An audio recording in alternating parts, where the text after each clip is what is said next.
வணக்கம் ஃப்ரெண்ட்ஸ். பாருங்கள் ஃப்ரெண்ட்ஸ், இது வந்து பொங்கல் தொகுப்பு கொடுத்துருக்காங்க. சீனி வந்து 1 கிலோ எவ்வளோ இருக்குது பாருங்கள், 952 இருக்குது. ஓகேங்களா. பச்சரிசி 1 கிலோ எவ்வளோ இருக்குது பாருங்கள், 872. இந்த ஒரு வேஷ்டி தாங்க கொடுத்துருக்காங்க, சேலை இல்லை. எங்கள் வீட்டில் வந்து எங்கள் வீட்டுக்காரர் மட்டும் சேலை கட்டி இந்த வேஷ்டியை கட்டிட்டு பொங்கல் வைப்பார். நான் வந்து என்னத்த சொல்கிறேன்னு தெரியல, பார்த்துக்கங்க. இந்த ஒரு கரும்பு கொடுத்துருக்காங்க, இதுதான் பொங்கல் தொகுப்பு.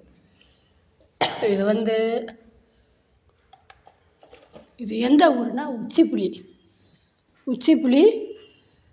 சுடுகாட்டுக்கு பக்கத்தில் இருக்க ரேஷன் கடை போடுற ஆள் வந்து திருவரச மூர்த்தி, கீழே கடைக்காரரு.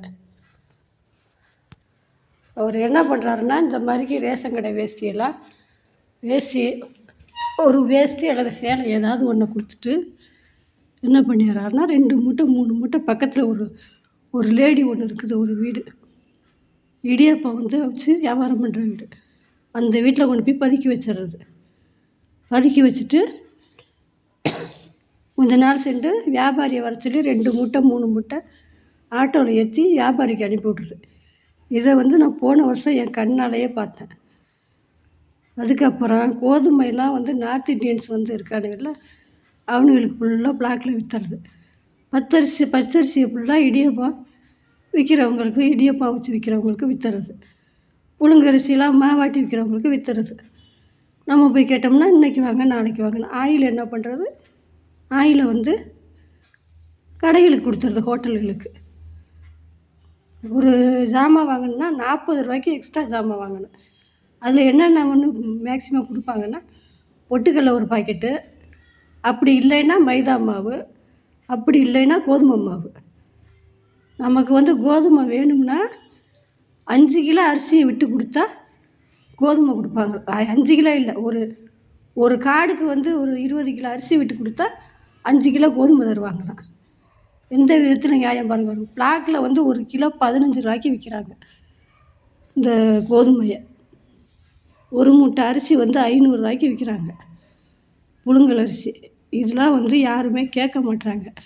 கேட்டால் அந்த ஆள் வந்து தேவையில்லாமல் பேசுகிறாரு. இதெல்லாம் மக்களாகிய நீங்கள் வந்து கேட்கணும். இதுக்காக தான் நான் இந்த வீடியோ போட்டிருக்கேன்.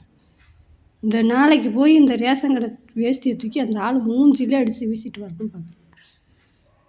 கவர்மெண்ட்டு வந்து கொடுக்குறத வந்து மக்களுக்கு கொடுக்குறத, இந்த காசு ஒன்று தான் முழுசாக வருது.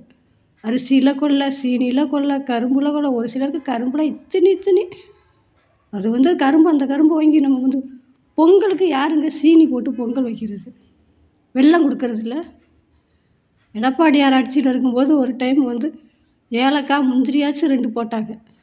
இதை போட்டு பொங்கல் வச்சு, இதுதான் வந்து முதலமைச்சரோட வீட்டில் இந்த பொங்கல் தான், இந்த அரிசி போட்டு இந்த சீனியை போட்டு பொங்கல் வச்சுருவாங்களா?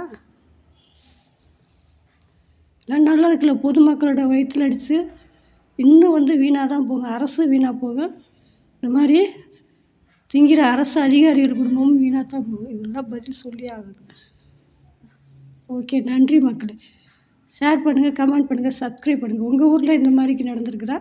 உங்களுக்கு என்னென்ன கொடுத்துருக்காங்க? வேஷ்டி மட்டும் கொடுத்துருக்காங்களா, இல்லை சேலை மட்டும் கொடுத்துருக்காங்களா, 2மே கொடுத்துருக்காங்களா இல்லையாங்கிறத கமெண்ட் பண்ணுங்கள் ஃப்ரெண்ட்ஸ். Okay friends, thank you.